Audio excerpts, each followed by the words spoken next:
Bridge దగ్గర అమ్ముతున్నారంట.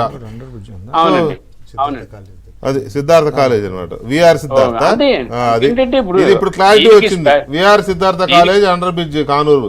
ఇగో ఇటువంటివి రావాలండి. ఇటువంటివి వస్తే ప్రభుత్వానికి స్పెషల్ అధికారులు కూడా ఈజీగా ఉంటుంది.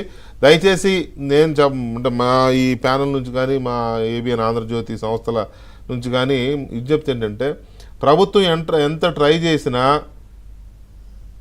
మీ వైపు నుంచి అంటే ప్రజల వైపు నుంచి ఎక్కడ ఇది దొరుకుతుంది అని తెలిస్తే వెంటనే తల్లిదండ్రులైనా పిల్లలైనా విజిల్ బ్లోయర్స్ లాగా పనిచేసి ఆ ఇన్ఫర్మేషన్ కన్సర్న్ ఆఫీసర్స్కి, డిపార్ట్మెంట్కి, లేదా ఈ సబ్ కమిటీ మెంబర్స్ కూడా అవకాశం ఉంటే వాళ్ళు ఏదైనా ఇస్తారేమో టోల్ ఫ్రీ నెంబర్ ఏమైనా పెడితే ఇవ్వగలిగితే ఈజీగా కొంత ఇదవుతుంది. ఇది 100 రోజుల్లో దీన్ని రూపుమాపడం పెద్ద కష్టం కాకపోదు, ఎందుకంటే ప్రజలు ఇన్వాల్వ్ అవుతున్నారు కాబట్టి.